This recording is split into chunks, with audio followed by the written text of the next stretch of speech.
નમસ્કાર, હું છું પ્રિયા અને તમે જોઈ રહ્યા છો જનતા કી જાણકારી ન્યૂઝ।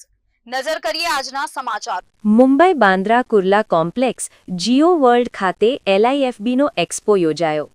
વિશ્વમાં વસતા લોહાણા સમાજની માતૃસંસ્થા લોહાણા મહાપરિષદના ઉપક્રમે Mumbai Bandra Kurla Jio world conversion central ખાતે LIFB એક્સપો તારીખ 29 જાન્યુઆરીથી 1 ફેબ્રુઆરી 2026 યોજાયો, જેમાં અંદાજિત 35 દેશના ડેલિગેટો પધાર્યા હતા, તેમજ લોહાણા સમાજ ઉપરાંત દરેક સમાજના સાચકો, બિઝનેસ રસિકો, સાહસિકો, સ્ટાર્ટઅપના અંદાજિત રોજ 35,000 જેટલા લોકો રોજ મુલાકાતે પધારતા હતા। મહાપરિષદના પ્રમુખ સતીશ વિઠલાણીએ જણાવેલ કે અમોએ સૌપ્રથમ યુગાન્ગા, ત્યારબાદ ગાંધીનગર અને ગયા વર્ષે દુબઈ અને આ વખતે મુંબઈ એક્સપોનું આયોજન કરેલ। અમારો મુખ્ય ઉદ્દેશ એ છે કે આવો મળીએ, સંબંધો વિકસાવીએ અને બિઝનેસ વધારવા આગળ આવીએ। આ અભિગમને દેશ વિદેશ સહિત દરેક રાજ્યો ઉપરાંત અમદાવાદ, રાજકોટ, જૂનાગઢ, વેરાવળ, તાલાળા, ઉના, કોડીનાર, કેશોદ મહાજનના હોદ્દેદારોએ મુલાકાત લઈ એક્સપોને સફળતા સુધી પહોંચાડ્યો છે। આ એક્સપોની ખાસ વાત એ હતી 248 સ્ટોલ ધારકોમાં manufacture, developers, innovation, import export, IT field તેમજ education field, scooter, car, food zone ઉપરાંત રાજ્યભરની સમાજની મહિલાઓને ગૃહ ઉદ્યોગ આઇટમ તેમજ સમાજમાં સગપણની સમસ્યાને સરળ બનાવવા સેવા સંસ્થાઓને નિઃશુલ્ક સ્ટોલ આપવામાં આવેલ।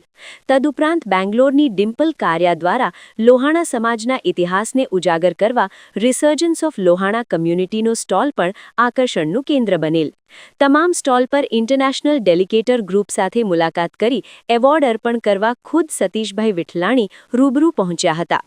LIFB આક્ષેપોના 3 દિવસના સફળ આયોજન ઉપરાંત લોહાણા મહાપરિષદની મધ્યસ્થ સમિતિની મહાસભાની બેઠક આજ સંકુલમાં સાથે રાખેલ હતી, જેમાં 2026થી 2031 સુધી સર્વનુમતે સતીશભાઈ વિઠલાણીને પ્રમુખ પદે નિયુક્ત કરાયા હતા, તેમજ વિવિધ મુદ્દાઓ પર સમિતિના સભ્યો દ્વારા બહાલી તેમજ ફાઇનાન્સ ફંડ સહિતના મુદ્દાઓ પર સર્વમતે નિર્ણય લેવાયા હતા।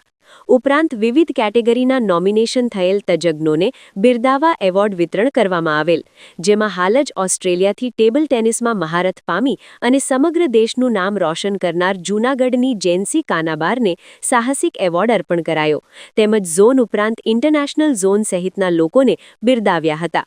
તેમજ સમગ્ર 3 દિવસમાં વિવિધ પ્રકારની કન્વર્ઝન મીટિંગનું આયોજન કરેલ હતું, જેમાં વ્યાપાર, ઉદ્યોગ, manufacturers, FMCG, IT field, architects, bankers, engineers, doctors, press media, મહિલા ઉદ્યોગ અને સાહસિક, સગપણ સમસ્યા સહિતના ફિલ્ડના તજજ્ઞો દ્વારા કન્વર્ઝન થકી સમાજમાં જાગૃતિ લાવવા અને સમાજને એક થવા સફળ પ્રયાસ રહ્યો હતો। અહેવાલ ભીમજીભાઈ ભજગોતર, ગીર સોમનાથ।